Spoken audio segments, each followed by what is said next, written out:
Hey guys, welcome to Trifecta number 8. But first we need to do a trade.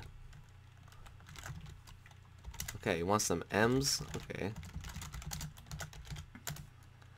Okay, so we're gonna do a trade. I'll give him my emeralds and he'll give me the diamonds. On 3. 1, 2, 3. Haha, come here. What? No!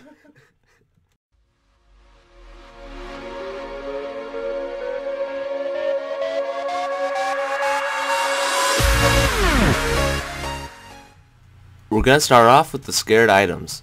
With this system activated, when you drop an item, it'll start running away from you depending on which way you're facing.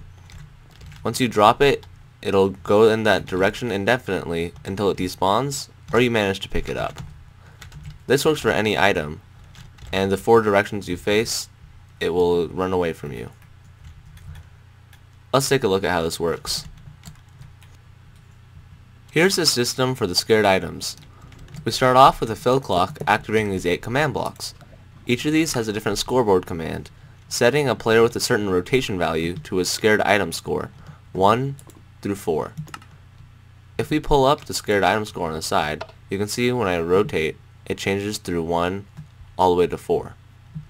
This score is then used in the next command, executing at the player to set an item to item path of 1 through 4. This is basically when the player is facing, for example, 3. This item thrown gets a score of 3. Finally, we have the new entity data, which if we find the correlating one, which is 3, scared item path of 3, it gives it a certain motion that sends it in the cardinal direction that we want it to.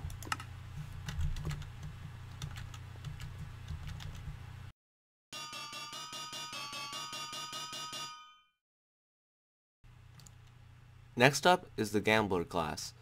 This is a class used for multiplayer PvP environments, and when you turn it on, your hotbar is cleared except for a diamond sword. This sword jumps around and your goal is to try to catch it and hit your opponent. Let's see this in action.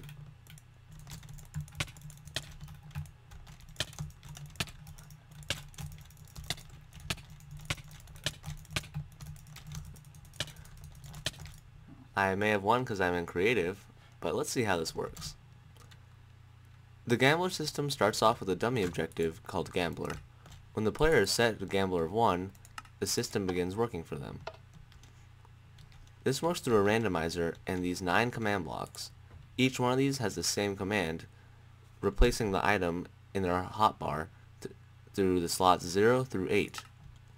This dispenser is dispensing each one randomly, and using this as a clone to make sure this is always full. After this is placed down, the player receives a sword in their hotbar, then it is cleared from the hotbar so it can be done again, and this block is reset so the randomizer can be done again.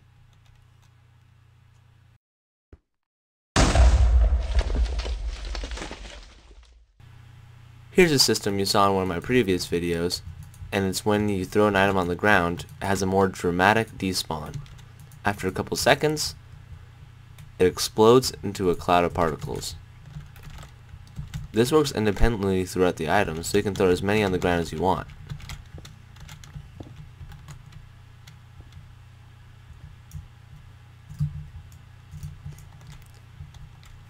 Let's take a look at how this works. So for each item we have 2 different command blocks, and it's really easy for you to set up your own items. First we have an ID objective and an item life objective. Both of these are dummy objectives. We have a clock running that automatically kills anything with item life at 101, and then is adding an item life to 1 with a score of an item ID at least 1. To make this make more sense, let's look at these command blocks. If a diamond is an item pickaxe, it sets it ID to 1. And we go down the line, ID 2, 3, 4, and so on. All you need to change in this command block is this, the diamond pickaxe, and then the icon crack. This number here is the data value of the block you're trying to use. So for example, if we look at diamond pickaxe, its data value is 278. If we go down, we can see one that hasn't been set up yet. Item ID of 13, And then if we go look in the middle here, 13. We can find any item we want. So let's say a compass. Type compass down here. Find the data value of the compass, 345.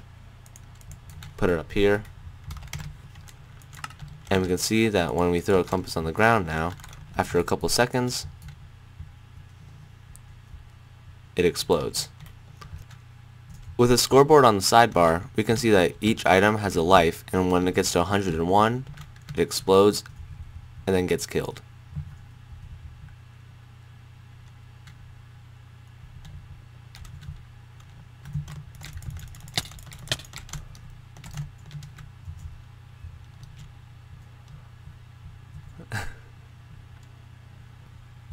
Thanks for watching Trifecta number 8. If you'd like to see any of these commands, they're in the video description below. If you have any feedback, make sure to leave in the comment section, and if you really loved it, make sure to like and subscribe. I'll see you next time, everybody!